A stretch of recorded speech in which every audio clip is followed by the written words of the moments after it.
We've conquered the living lands, purged the Dream Scourge, and killed enough skeleton soldiers to last a lifetime.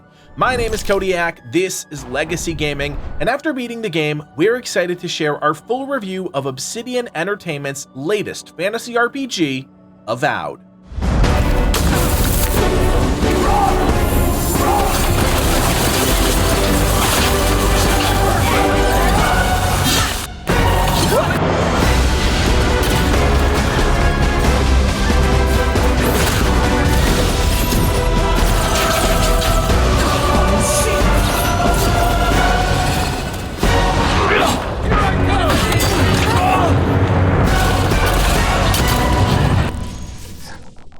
So here's the headline. Avowed is a damn good RPG, and while it doesn't bust the industry wide open with innovative ideas, it's easy to get lost in the living lands.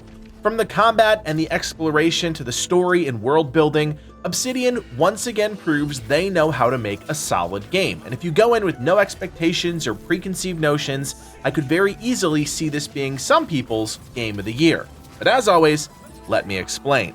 I went into Avowed with a rough understanding of the game, but not actually having the chance to go hands-on in any of the preview opportunities. It really was a fresh experience for me. What I quickly learned was that Obsidian, very clearly, was positioning Avowed to be their biggest RPG they've ever created, and while there are certainly some cut corners, more on that in a bit, I rarely felt like I was being cheated out of anything meaningful. You start your adventure by creating a custom character, and there's plenty of options here for those players that really like to get in depth with their character creation. You are a godlike, something that's central to the game's overarching story, and even at the point of creation, you have visual options to make your character stand out from the myriad of NPCs you'll meet throughout the game.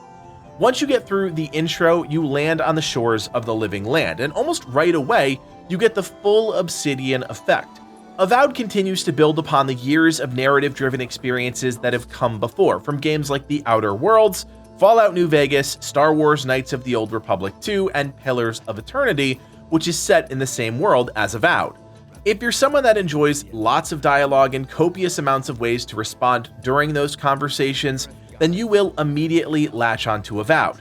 I want to get this out of the way now. Yes, there are moments and even some side quests that parallel modern social commentary, but it's far less on the nose than in some other games, and Obsidian does a decent job weaving those into the overall fantasy of the game. For example, early on there's a quest where you have to track down a mysterious shipment for a bathhouse.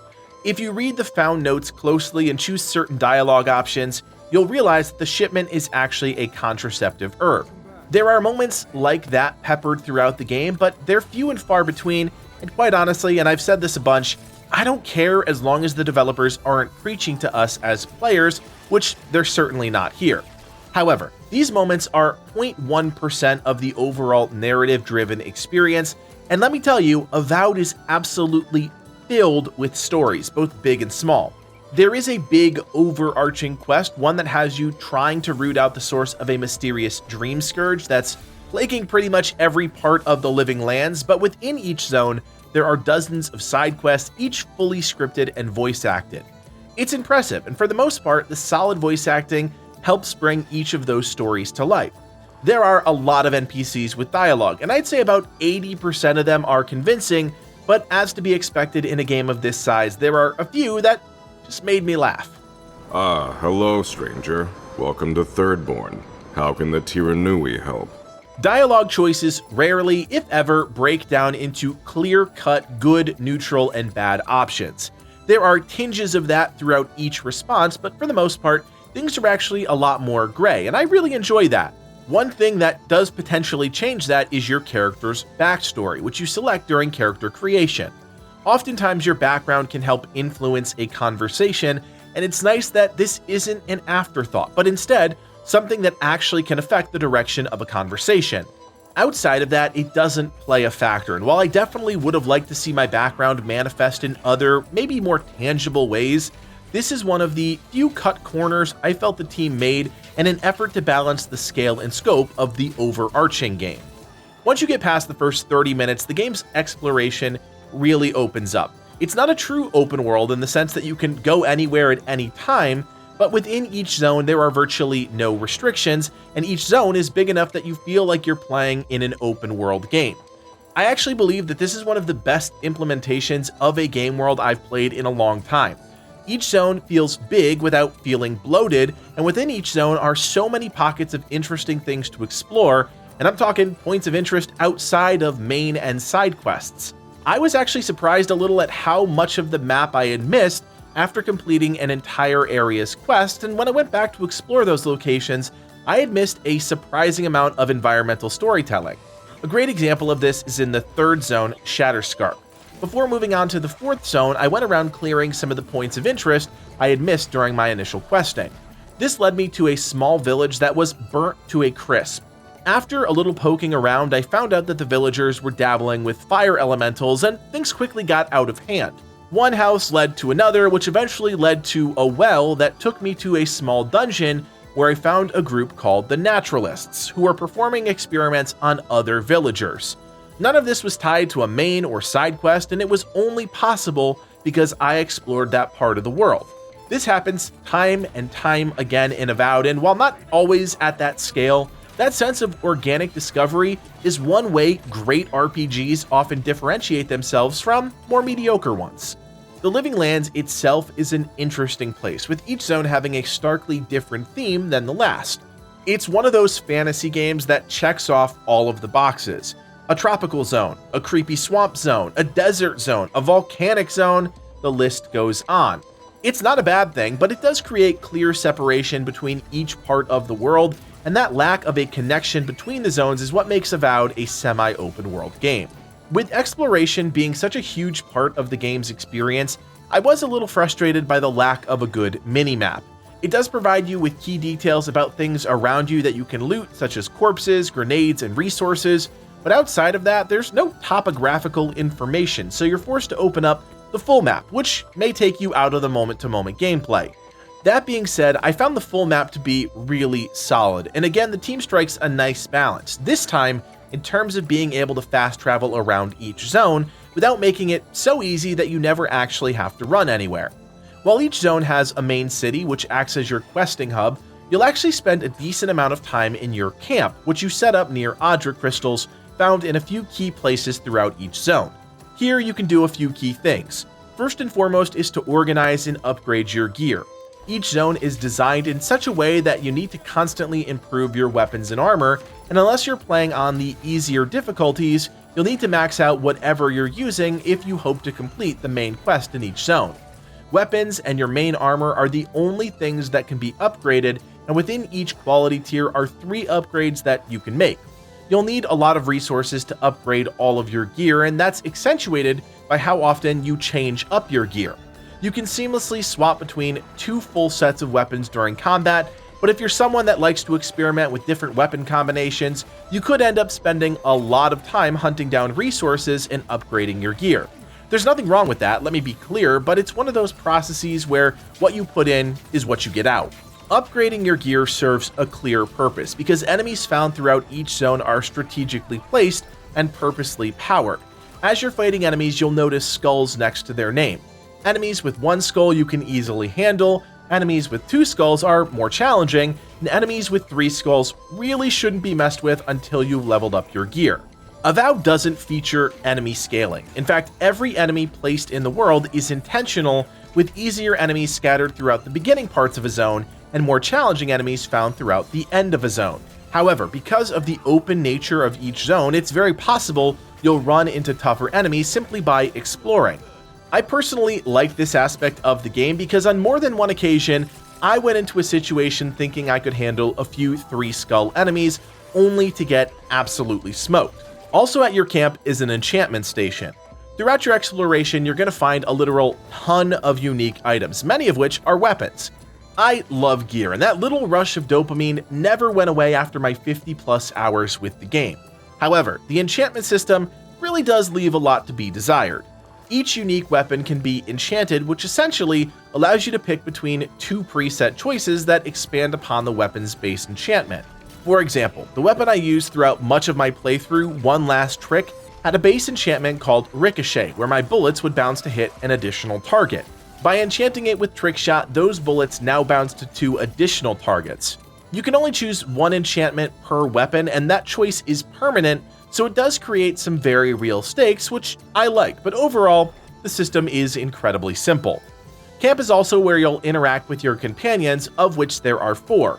There's a lot of dialogue written and worked into each character's backstory, so if you're into that sort of thing, you're in for a real treat. But for someone like me who enjoys the game's story told through quests and exploration, this part did get a bit tiresome.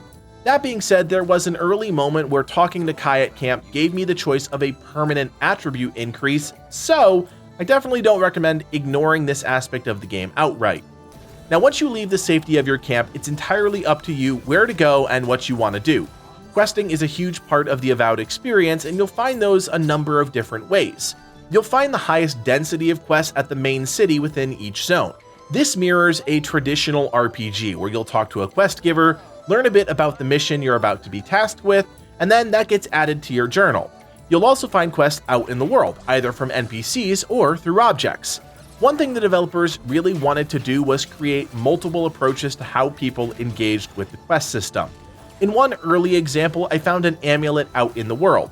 After reading the flavor text, I realized that it belonged to one of the vendors back at the first town. It was a completely organic moment that only happened because I stumbled upon the amulet and made the connection.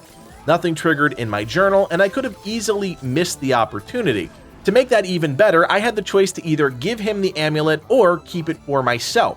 I didn't know the outcome, so I kept it for myself, and sadly, I didn't really get anything from it that I'm aware of, but that's part of the beauty. What I'm driving to here is that Avowed features a lot of traditional questing, but also some non-traditional questing as well. Not everything is clearly laid out for you, and another example of that is the game's treasure maps, which you can buy from certain vendors or potentially find. Once you purchase a map, you get a single image with some context clues as to where a hidden treasure can be found in that zone.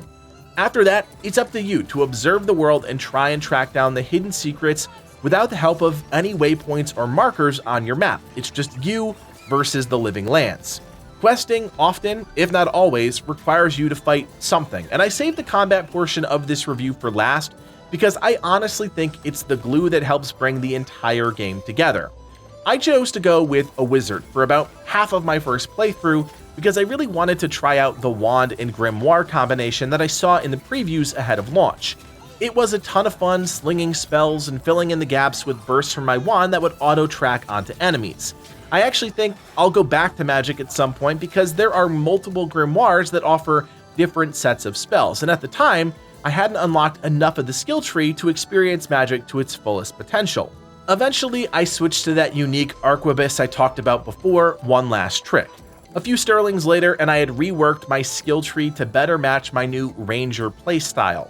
I love the fluidity of being able to pivot on a dime, which is something every game should allow for, but because Avowed throws so many unique items at the player, it's important to be able to rework your playstyle to match new and potentially more powerful gear that you acquire.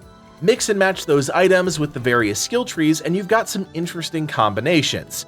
I wouldn't say the skill trees are really pushing any boundaries, but they're well thought out, and depending on the weapon that you use, you can mix and match skills from different trees to create some fun hybrid builds. I also appreciate how the team doesn't dish out skill points like candy. The balance is really nice. By the end of the game, you might finally have all the skills that you've wanted, but that moment is timed to the climax of the action. Some games will just lap on the skill points, and by the time you get to the end, you're so powerful it doesn't matter anymore. That's not really the case here, and I personally felt like the power curve was more gradual. As far as the moment-to-moment combat is concerned, I enjoyed it for the entire game, especially once I understood that I shouldn't just rush into packs filled with 3 skull enemies. The action is quick, and once you've unlocked a few active abilities, you'll start to feel the flow of each encounter, mixing in your skills with those of the 2 companions you can bring with you while exploring. When it all clicks, it's like butter, but there's one thing that really annoyed me about the game's combat, and that was the lack of quick action buttons available to the player. Between your active class abilities, godlike powers, and companion abilities which you can trigger, you have more than the 6 slots allowed by the game, and that means you'll end up having to go into your radial menu a lot if you want to control every action on the battlefield, which I did. This is just a flow thing for me, and the last thing I want during combat is to go into a menu that completely stops that flow to cast an ability. It's nice to have that option to slow things down when the combat gets hectic and gather your thoughts, but that really shouldn't be the baseline. There's not even an option to toggle between multiple quick action bars, which I find kind of baffling in 2025. Needless to say, this was one of my biggest pet peeves with the game, and while it doesn't take away from the overall solid combat, it certainly irked me more than enough times. Outside of that, I really enjoyed the action, which presented just enough layers to be interesting. In terms of enemies, spellcasters and healers would often hide in the backline, and if you don't focus them down, they tear through your team, or keep their allies alive forever. Shielded enemies present a unique challenge, as you first have to break their guard with a powerful attack before you can damage them. And then there are enough damage-oriented enemies that it's very possible to die in any given battle. However, my biggest issue with combat was the lack of enemy diversity. There are only a few enemy factions you fight throughout the course of the game, and within those factions, just a few different types of enemies. It largely breaks down into melee enemies that try and smack you, ranged enemies that try and shoot you, and the occasional healer or caster that does something interesting. The enemies are all fine in terms of how they function, but there's hardly any memorable encounters, and that includes the various bounties of elite enemies that you can opt to hunt down within each zone. I was really hoping some of the fights would suck me in and give me some exciting moments to latch onto, but sadly, it just never happened. Movement is also superb, especially as someone that spent most of the game at range. You have a generous amount of stamina, and you can quickly side dodge incoming attacks, which always feels satisfying. The overall movement is also a bit quicker than you might expect, with just a touch of floatiness that I personally like in these types of games. Overall, Avowed is very similar to an Elder Scrolls style of combat, elevated and modernized for sure, but within that same vein. Obsidian has always been good at making RPGs, but I truly believe that this is their best crack at the genre, and it gives me a lot of hope for their soon-to-be-released next game, The Outer Worlds 2. Their games harken back to an era of RPGs that put the story first, with choice and narrative-driven outcomes squarely at the center of the experience. Add on to that a well-created world with plenty to discover, and an emphasis on player-driven exploration, and Avowed manages to be more than just a good RPG, but actually a great one. Obsidian is honestly right on the cusp of a breakout RPG. They get better with every new game, and while they certainly cut some corners, I think that's more about their development resources than anything else. Things like stealing and a punishment system are noticeably missing from Avowed, and while not a deal breaker, it certainly feels strange just rummaging through the cupboard of every home you find, occupied or not. The game also doesn't feature a lockpicking minigame, which I know seems silly, but those little things help immerse us as players in these massive worlds. In this case, if you have enough lockpicks, you can open a locked chest, which really isn't that exciting. I do want to be clear though, Avowed is solid, like really solid, but those little details matter, and while I believe this game is great, it's not a masterpiece, but Obsidian is getting closer. Friends, I hope you enjoyed this review of Avowed. If you have any questions about the game before you purchase, leave us a comment in the chat, and remember to drop a like, subscribe to the channel, and check us out on TikTok for even more great gaming content. My name is Kodiak, and from everyone here at Legacy Gaming, thanks for watching, and play on.